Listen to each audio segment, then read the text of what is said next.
Yes, sir.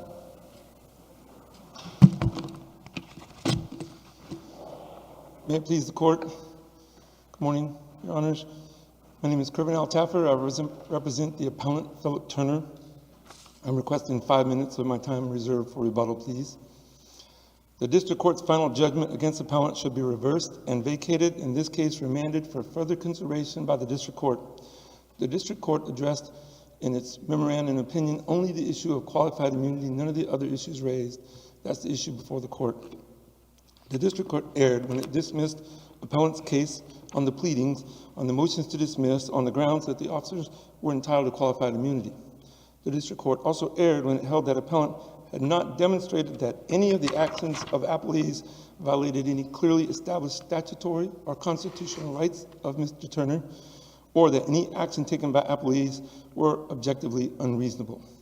I'll initially address the Fourth Amendment right not to be seized without reasonable suspicion based on specific and articulable objective facts showing that a person had committed, was committing, or was about to commit a crime.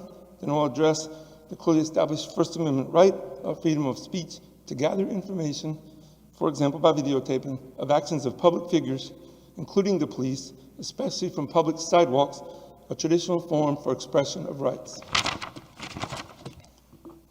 In its memorandum of opinion in this case, the district court did not mention any case law whatsoever with regard to Fourth Amendment and merely made one conclusion as follows. The risk to public officials... We know what he said. Police can come up and question anyone with no level of suspicion. They can question anybody. What are you doing here? That's not our issue in this case. I know it's not, but so the amended complaint says they came up to say, hey, what are you doing? So at some point, it has to be that the amended complaint indicates that it turned into an investigative detention for which they would need reasonable suspicion, right? And yes. You're saying that the following factors don't equate to reasonable suspicion. Individual filming the front of a police station, individual refuses to identify who he is, individuals on a pedestrian way, and, as the district judge pointed out, targeted killings of police in the time.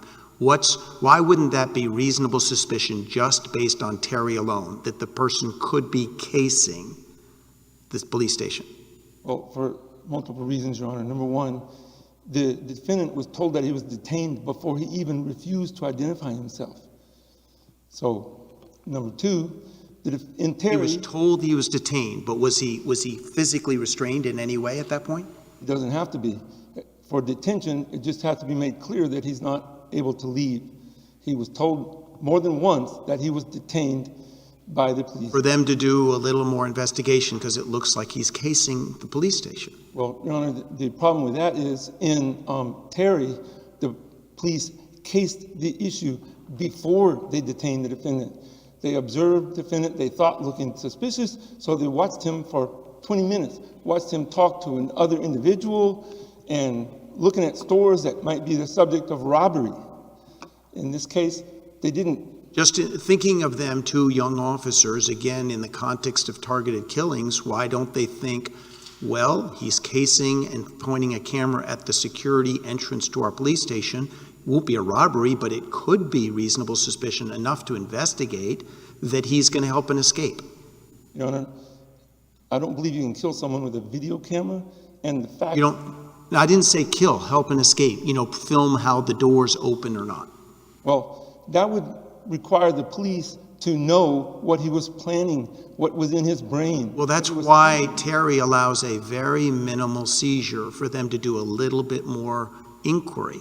Well, no, but in Terry, they did the investigation before they detained the person. But the amended complaint says there was another police call about him, other people had already noticed him. There was some other call, if I remember, that the amended complaint acknowledges about, hey, there's a guy across the street filming us. But that's not a crime, Your Honor. And I'm not saying it's a crime, but it could be criminal activity afoot to justify a narrow detention. Or if not, what's your best case? My best case is Brown, Hibble, and the most recent case decided by this court in Gonzalez v. Huerta, very similar facts to this case. That's at a school, though, right? That's right, but the court said Brown was not controlling because it was in a school zone, and Texas had a law that people in a school zone have to identify themselves. In that case, a mixed message was sent to the police by the state of Texas by having a law that says you have to identify yourself, even though in other locations, the law was that you only have to identify yourself after you have been arrested.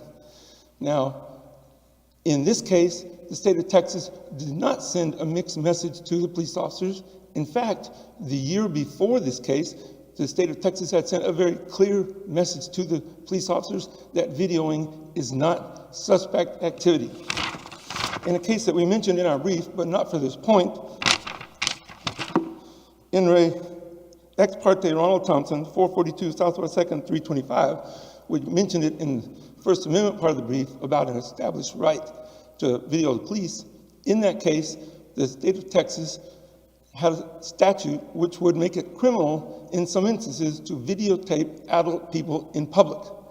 The Supreme Court ruled that that law was, the Texas Court of Criminal Appeals ruled that law was unconstitutional, violating the First Amendment, and further, in that case, at the end of the opinion on page 351, delivered a clear message to police that it found it incredulous that reasonable suspicion could arise from taking photographs, by implication videotaping, in public places, and stated that taking photographs of people in public places is not suspicious, unusual, or criminal. If the police could stop people for videotaping on this public street for items in public view under this analysis, then they could stop anyone, anywhere. Well, but there's very difference between people and even police activity arrests than it is filming a military base or getting too close to a polling station. Buffer zones have been allowed in various contexts. There's no law allowing a buffer zone for a public building such as a police station. In fact, such as a police station, that's all we're looking at. So you're saying filming the jail, the entrance to a jail, filming the entrance to police station has no higher consideration in a reasonable suspicion analysis? well, The location and the security interests don't factor in at all? I'm not saying they don't factor in at all, but they would factor in the same as an allegation such as in Hill that crime occurred in other areas similar to this. I would think, though, a high crime area would be a factor that would justify a little more investigation. I don't want to detain that point. To me, you've got a secondary argument on the Fourth Amendment that at some point the investigation turned into a de facto arrest for which they would need probable cause. That's hard for me to see, accepting the allegations as true. So I guess here's the way I would phrase that as a question. What's your best case that by putting him in the trooper car, putting up the windows and saying, we're going to make you sweat, again, accepting the allegations, that somehow is not an arrest? I contend it is an arrest. You do, and what's your best case? Because we have a lot of uncertain law about how long police can put people in cars still pending the traffic stop, the reasonable suspicion. So what's your best case this turned into an arrest? My best case is, Your Honor, is that the pleadings show, and these are not contested, that Mr. Turner was unarmed, that it was obvious from his attire that he was unarmed, that it was obvious that he didn't have access to a weapon because he wasn't in an automobile. He was walking alone wearing a pair of shorts and a t-shirt. No weapon, no access to a weapon. Further, the pleadings, which are uncontested, were that he was not aggressive, he was not challenging the police, right. He was responding to their questions. They didn't like his responses, but he was responding, so he was not trying to run away. He took no acts that would cause... So there's no criminal activity at the way beginning, even leading to reasonable suspicion, but you're saying there's zero, none at all to allow an arrest. That's your argument. That's just, Your Honor. How long is a while? There was never a definition as to how much time he was placed into the police car. There's just an allegation that it was for a while. Is there any evidence as to how long it was? He did not have on a watch, so he wasn't able to time it, Your Honor. So the answer is no. That's right.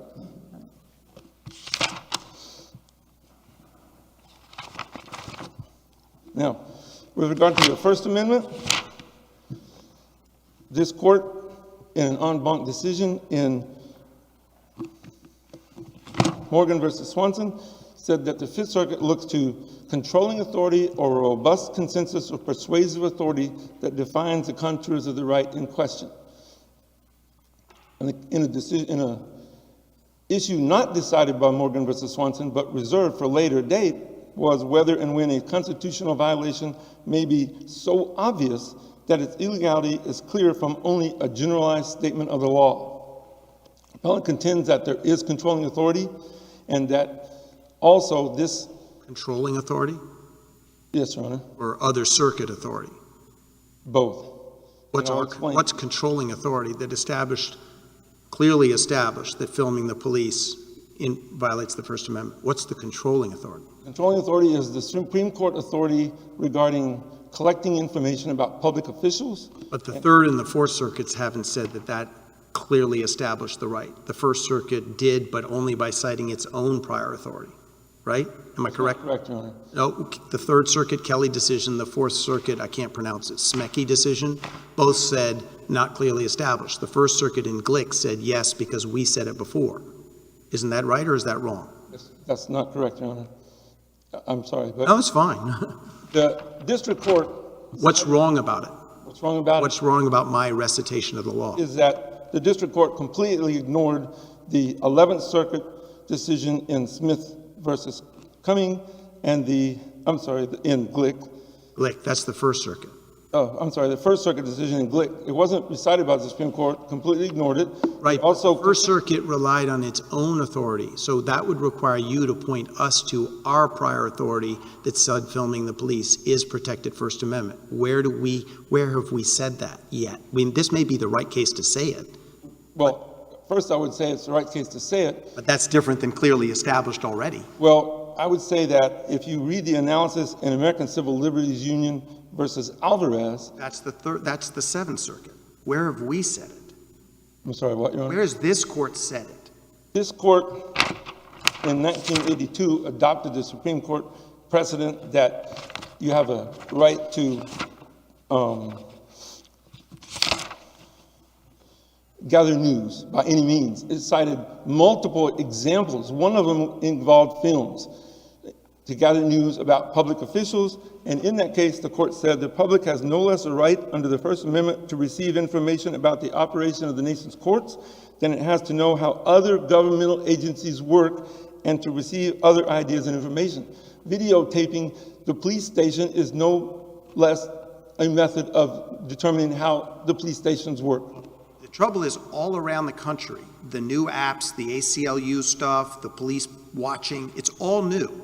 And courts are struggling everywhere with the balance between public safety and your First Amendment right. Police may be our problem, but I don't see that in this circuit we've yet told police, you can be filmed anywhere, even the front door of your police station. I don't see that we've said that. I agree they have not said that specifically, Your Honor. Okay, well then these officers would probably get qualified immunity. Your Honor, as far as a robust authority of persuasive decisions, I would constitute that the decisions put forth by the appellees are not persuasive authority and they involve different facts. In the Kelly case, it involved what the Supreme Court of the U.S. has defined as a dangerous situation, a police stop of a vehicle. In that case, one of the passengers in the vehicle was attempting to surreptitiously record what the police were doing. This case does not involve a dangerous situation. An unarmed person with only a video camera, obvious to the police, only a video camera, across the street from the station, standing there, walking up and down, publicly videotaping, did not approach the station, did not approach the police. They had to walk across the street to approach him, and they drove up and approached him without even observing without taking the time to observe, as in the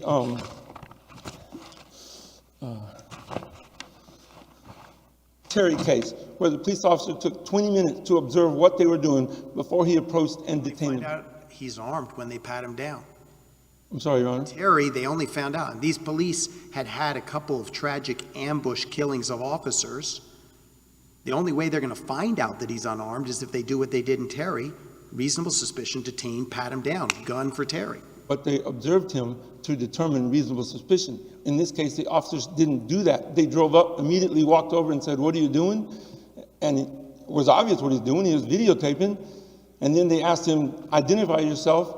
Before he even said, "I will not identify himself," they had detained him. All right, thank you, sir. You've Thank you. determined some rebuttal time.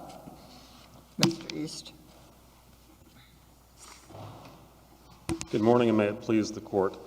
As the Supreme Court stated in Wilson versus Lane, if judges disagree on a constitutional question, it is unfair to subject police to money damages for picking the losing side of the controversy. Last month, I submitted a Rule 28J case from the Northern District of Texas, where former Chief Judge Fitzwater, addressing a case on facts that he said were nearly identical to those in this case, and indeed they were. It was a plaintiff doing the exact same thing as this plaintiff, represented by the same attorney, enticing police officers to confront him while filming the secure parking facility and the comings and goings of police cars, was detained for long. We don't know the facts of that case, but it seems to me there's a robust case consensus over 30 years that police can't prolong a detention unless they're doing an investigation justified by reasonable suspicion. So the Fourth Amendment part is a lot more clear to me than the First Amendment. Yes, in the Sanders case, all of those issues, because all of them were present in that case, were addressed by Chief Judge Fitzwater, former Chief Judge. And he came to the same conclusion. I don't even know the case Judge Fitzwater. I'm looking at Supreme Court law sharp. So if we have to accept as true these allegations, and I've got the amended complaint right here, I'd love it if you could tell me what paragraph in the complaint reflects that these officers were taking any investigative steps while he's sitting in their car. So just tell me in the complaint, what were the investigative steps they were taking while he's sitting in the car? All the complaint says is that he was detained for a brief period in the car while a supervisor, who the complaint says was in the building next to them, showed up moments. What's the investigative purpose that the complaint alleges? Seeking identity, Your Honor, which Supreme Court case after Supreme Court case after Supreme Court case. Yeah, but you know, I'm sure you know, Texas law is not like Louisiana law. You cannot ask for an identity card under the Texas law after Texas v. Brown unless you can lawfully arrest them. That's different than... It's not a crime under Texas law, but absolutely as part of the investigation, you can seek identity. It's not a crime for the... But what's the crime justifying the detention? Like, in all these traffic stop cases where we agonize about how long they can keep him in the car, they're getting a dog because they have reasonable suspicion of drugs. They're going to do a show-up because they have reasonable suspicion of bank robbery.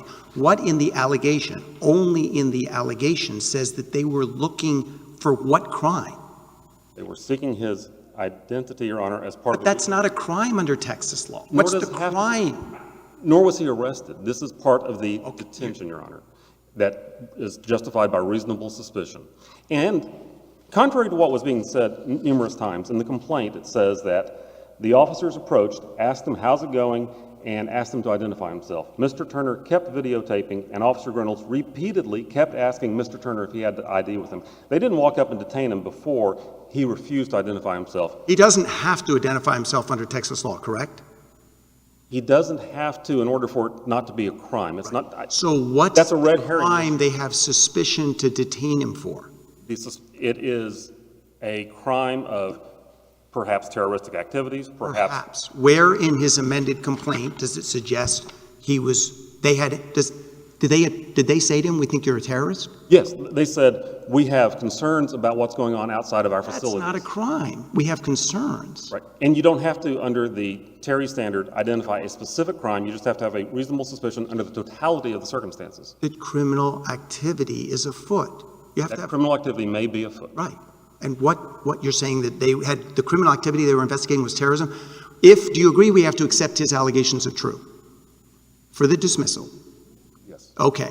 They said, "We're putting you in the car to make you sweat. This is what happens to people who don't give us ID." He said that. You're stuck with that at this stage. How can that possibly, in the last 30 years, justify an arrest or even a detention? To make you sweat. Again, even accepting that standard, It is not relevant under qualified immunity law or Fourth Amendment law, the evil intentions or evil motive of the police officer. 30 So years even if they ago, the said Supreme something- Court said you can't detain for punitive purposes. Sounds like make you sweat is punitive. Has to be for investigative. Our court over and over again has said there's got to be an investigative purpose once you detain. Bank robbery, whatever. And if we accept, it may be provable later on, but he says they were doing it to make him sweat. So I have two answers to your question, Your Honor.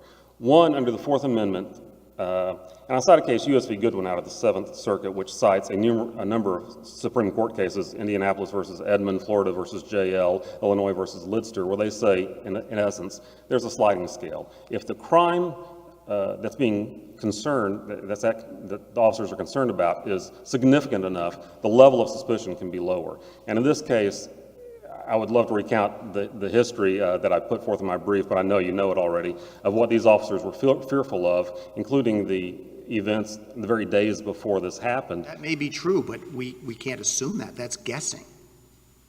We have to take his allegations as true, that the officers come up and say to him, you won't give us ID? Okay, you're going to make you sweat. Now, what his complaint says is that when he refused to give ID repeatedly, the officer says, and he asked the officer, why are you detaining me? Or why are you arresting me? The officer says, we're not arresting you. We're not accusing you of a crime. We're simply detaining you to try to determine your identity.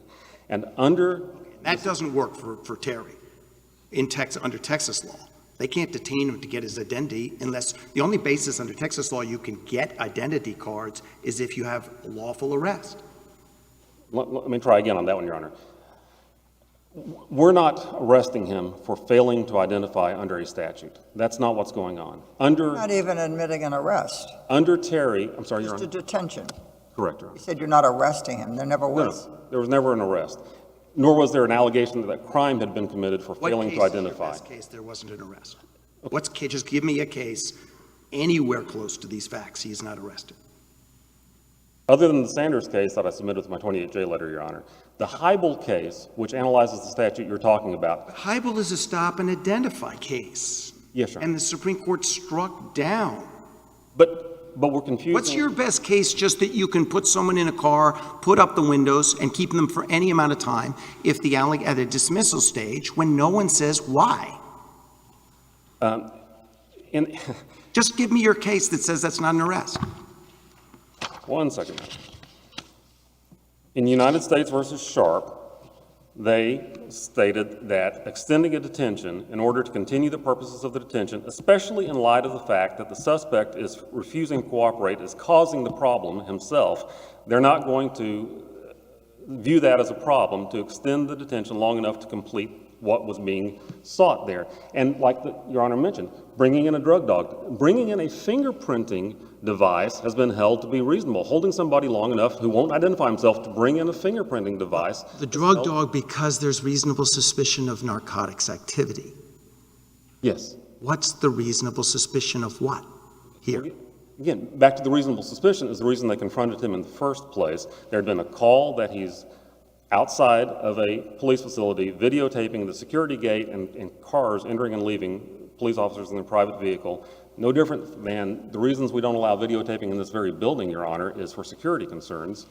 In the building, that they had then no one's saying he could go into the police station and film. But if you're standing across the street in Lafayette Square, you're telling me you could be detained for filming our courthouse? If there is a gate through which the judges... We have a front door. We have a front door. You're saying if someone's across the street on the sidewalk, the police can reasonably stick them in a trooper car and put the windows up? If there is a security measure, that's why states are passing Homeland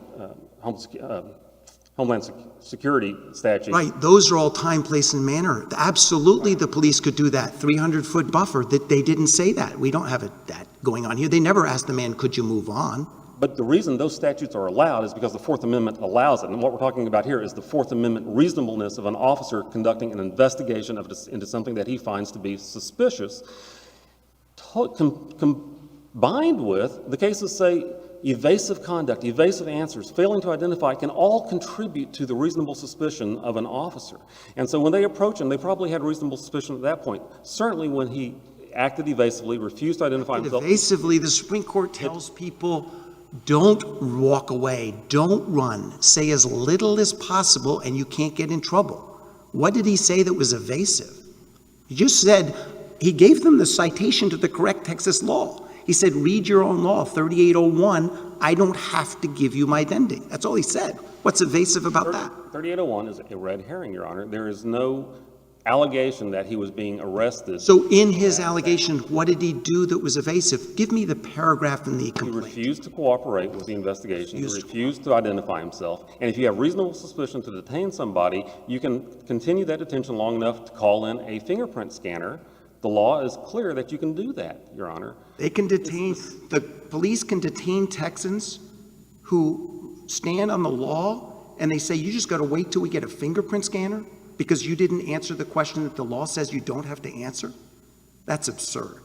If you have reasonable suspicion to investigate, Your Honor, if you have reasonable suspicion that there's drug activity, you can hold them long enough to call in a dog. If you have reasonable suspicion that there is crime afoot and you're seeking identity, which is a fundamental government interest. On the First Amendment, how is this case different, moving to the First Amendment? How is this case any different than the abortion buffer zone case? Before we leave the arrest, let me ask you, at which point did Turner request a supervisor? Turner did not request a supervisor, Your Honor. There's an allegation that he did, which is why Mr. Driver was called to come. My understanding was that the officers who were out there trying to do their job, they were called to a scene and they were trying to figure out what was going on, didn't know what to do, and they called their supervisor for some further guidance. And all they did was approach Mr. Turner and say, look, we're not accusing you of a crime necessarily. We're not saying you're under arrest. We're just trying to figure out what's going on. He didn't cooperate. They said, well, hold on. They put him in the car. They called the supervisor, who in the complaint plaintiffs admit came immediately, that the detention was very brief. When Lieutenant got there, he interviewed everybody, decided, well, okay, whether he had the right to detain him any longer or not, whether he had the right to call in a fingerprint scanner or not, under these facts, we'll let him go. But these officers were just trying to figure out what was going on, and that's when they called the supervisor, is my understanding. Trying to figure out what's going on isn't trying to solve a crime. And I thought the facts as to Driver was he shows up, then he's, the allegations may be untrue, but I thought Turner at least alleges that Driver says you're right, but then he doesn't release him. He goes back to the others and talks. So the guy's still detained. Isn't that the allegation? I might have missed your question, Your Honor. Driver shows up, the supervisor, and he at some point talks to Turner, and he says, you're right. At least Turner says he said that. He did say and that. then he didn't release him. So that sounds like personal involvement. He has knowledge and he acquiesces in the detention. He alleges that Driver said that, But we have to accept the allegation as true. and then Driver released him. Well, he went and talked to his colleagues. I mean, you may think that's not a significant amount of time, but the law doesn't give him that opportunity, at least at a dismissal stage. I do want to say that Mr. Galindo will address Lieutenant Driver. On the First Amendment, how is this any different than the unanimous Supreme Court telling Massachusetts you can't restrict people's sidewalk activity, however dislikable and dangerous it might be? I don't know that it went that far, Your Honor, but the difference here is that under the circumstances, as the courts have said, the times as they exist and the recent attacks on not just police, but police stations themselves, an attack on Dallas with high caliber weapons and pipe bombs in the recent months had police on high alert. They see somebody out there filming a secured gate through which they drive their personal automobiles, have questions, approach him, question him, and detain him for just long enough to try to figure out his identity. The First Amendment, is your position there is no First Amendment right? It's like obscenity, it's like a true threat, or that there is, we should do what all the other circuits that I'm aware of have done and said there is, but it wasn't clearly established for your clients. Which of the two are you arguing?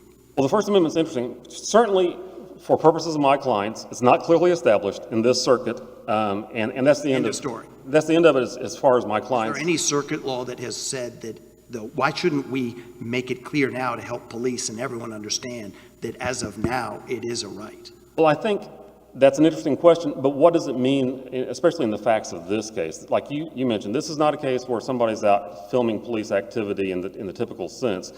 He wasn't interested in filming the as it turns out, the security gate per se. He was interested in what reaction he would get, and that's what he cared about. And there is, interestingly, a line of cases, and they cite one of them. They cite a case out of New York called Higginbotham, and it alludes to, and there's another more specific case called Fields versus City of Philadelphia, 166 F. Sup. 3rd 528, which talks about a line of cases that says filming in and of itself is not necessarily expressive conduct, even if you're filming the police. If you're filming the police as a matter of protest or as a matter of criticism, then that's expressive conduct. But if all you are, as he refers to himself as, and that's the word the case uses, is a hobbyist out there rolling film, that in and of itself is not necessarily expressive conduct. So to have a rule that all filming of all police at all times, I think that goes broader than any rule that has been enunciated so far, and I think you do have to look at the circumstances of the case before you come up with a rule. With that, Mr. Galindo will speak. Thank you. All right, thank you, sir.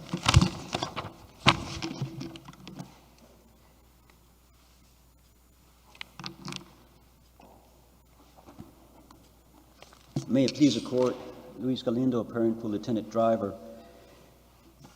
When Lieutenant Driver arrived on the scene, he encountered Turner already handcuffed and sitting in the back of a patrol car. Lieutenant Driver concurs with the judgment of the district court and the argument made by Mr. East that the officer's detention of Turner did not violate any of Turner's clearly established constitutional rights, and two, that the officer's actions were at all times objectively reasonable, and that is why they're entitled to qualified immunity. With respect to Lieutenant Driver, the allegation, the complaint states that after arriving on the scene, instead of immediately releasing Turner, Lieutenant Driver continued this unlawful detention.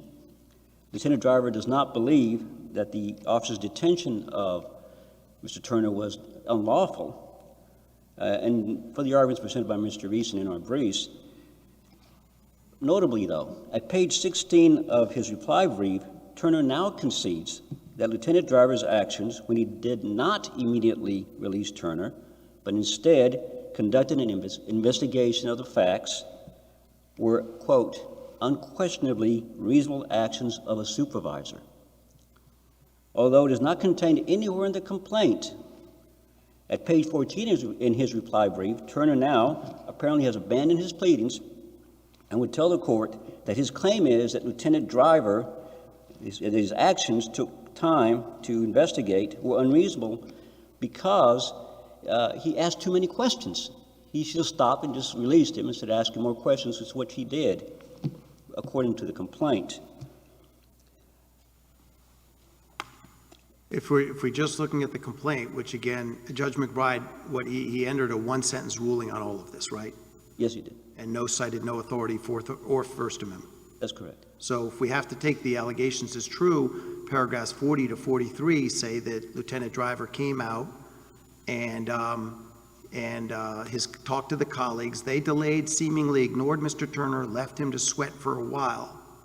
Finally, they rolled the window down. Turner was lying down on the seat, exhausted. Lieutenant Driver asked Turner if he had any ID on him. Turner said he did not have to ID himself because he hadn't been lawfully arrested. Do you agree with me that that is the law in Texas? You don't have to give an ID unless you've been lawfully arrested?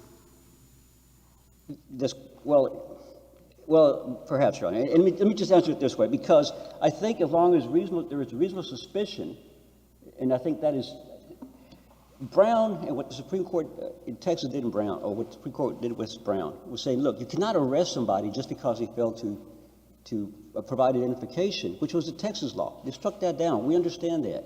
But we've moved past that. And I think the cases that we cite in our brief talk about the fact that we've moved past that. The Supreme Court has moved past that in the analysis saying, if you have reasonable doubt, or reasonable suspicion. And that's why Louisiana has a law that allows you to be arrested if during reasonable suspicion detention you don't. But Texas never changed its law. But we did not. But so the police was not arrested, Your Honor. He was. Well, so you agree with? I think, do you agree with me that if he's got an arrest, there's a problem here? There's no probable cause if we construe this to be an arrest. If it is an arrest, Your Honor, then there was no probable cause stated anywhere in the record. That gets back to why, for your client, it's different, because if we would have to additionally say that the allegations show personal involvement, I was going to continue to read, Lieutenant Driver replied to Mr. Turner, "You're right." But then he leaves him in the back seat. He goes to talk to the others. That's a difficulty accepting the allegations from me. Once he says you're right, he knows and acquiesces in an ongoing detention. And then, Your Honor, we need to go back and look at what the court has said in terms of pleadings. Nowhere in their complaint, and I think Judge Clement has pointed that out, have they told us how long did this take? I think the officers have the opportunity to investigate, and I think clearly if you look at what they have pleaded with respect to Lieutenant Driver, he acted diligently in doing his investigation, and that is— You heard my difficulty with your co-counsel. Those laws that allow the police to temporarily detain all assume that there's investigative steps, but accepting his allegation, it's punitive. They're punishing him. They're not doing an investigation for any identified crime. Well, Your Honor, not with respect to Lieutenant Driver, let's just look at the I complaint. know. With the driver, it's different. I agree. Okay. And what we're saying is, with respect to Lieutenant Driver, what they have pleaded is that he came to the scene, he asked questions of the officers, he questioned Turner, he went back and talked to the officers, he came back and talked to Turner, and he was released. What is absent in this complaint is that they have not pleaded the time it took to do that, and that it was excessive, and it was not within the scope that was reasonable for the purpose of his detention, which was to investigate what had happened. And I think with Lieutenant Driver's actions clearly fall when it was permissible under the U.S. Supreme Court law that exists today, as far as investigatory stops. And their pleadings show that he acted diligently in going forward, investigating the facts, and then what happens? He releases him. End of story. Right. It's just. And I think it's very difficult to say, well, he violated his constitutional rights. The only other thing they've talked about is that he lectured him. And again, the pleadings completely are bereft of. Okay, once you say again, then you're repeating, and you have a red light. So thank you, sir. I'm fine. Thank you. You have some rebuttal time? Let me ask you, Mr. East referred to a factually similar case before Judge Fitzwater. How many of these video situations has your client participated in? Is he trying to make new law, trying to make a point? Your Honor, I agree. My client is trying to make a point, not make new law, but make a point that the law is clear that videotaping is not a crime. So he's not an artist. He's not just videoing the building so that he can go paint it or something. He's trying to make a legal statement that it's all right for him to video police officers coming and going in their private cars? Yes, Your Honor, that's true. He right. even posts the videos on the internet. How many other cases are there? Pending right now, there is one other case just filed in Austin. There was a previous case filed in Austin against the city of Round Rock, and that was one of the cases whose decision we cited on the motion to dismiss as clearly established law. It involved facts that occurred before this case. The decision did not come out till after this case, but in that case, Judge Pittman in the Western District decided there was a clearly established right to videotape the police, and that there was a clearly established right not to be detained without reasonable suspicion based upon specific unarticulable objective facts. Did any of those cases involve your client? Yes, Your Honor. The two cases I mentioned both involved my client. As far as He's a lawyer in all three cases. I'm sorry, yes, Your Honor. The other case in Dallas they cited is a different client. I was also the lawyer in that case. That client decided he did not want to appeal. The case was not totally dismissed. In that case, the court decided that he had pled an allegation of excessive force. The decision in that case he was talking about, as far as First Amendment relied and Fourth Amendment relied heavily on the judge's decision in this case. So it just continued the decision in this case. As far as Your brief didn't go into personal involvement by driver. The law's a little unclear. It's to me a very close call. And let's assume you have two officers who come out, they're confused, they don't know the Texas stop and identify law, they sure don't like someone filming, so they detain him, which is a difficult, whether the detention moves into an arrest is something we've been discussing, but then along comes driver and he just says, okay, the guy's technically right. So that's a harder one to see where the district court erred on the Fourth Amendment, to me. Well, as far as driver is concerned, Your Honor, it's the fact that he did not, when he first, as my briefs show, when he first came out, he talked to the officers. At that point, he had the opportunity to learn that they were just trying to identify himself at that point. And then he went and talked to Mr. Turner. Mr. Turner said, I don't have to. And he said, you're right. He could have released Mr. Turner. He did not. But he said in your, and I don't remember the briefs that well, he said you abandoned that proposition and you actually commended driver in your brief. That's not correct, Your Honor. Not at all. He quoted a portion of your brief. That's incorrect. We have not abandoned that position. We addressed that position in the original brief. In the reply brief, I don't believe we focused on that position. But no, we have never abandoned that position. There's nothing in the brief that even remotely says we're abandoning that position. As far as The police in this country are very busy dealing with real crimes. And I think it's sort of astounding that you would participate in setting up these sort of fake scenarios. It's not a fake scenario, Your Honor. My client believes that he has a First Amendment right to videotape the police. They accused him of entrapment.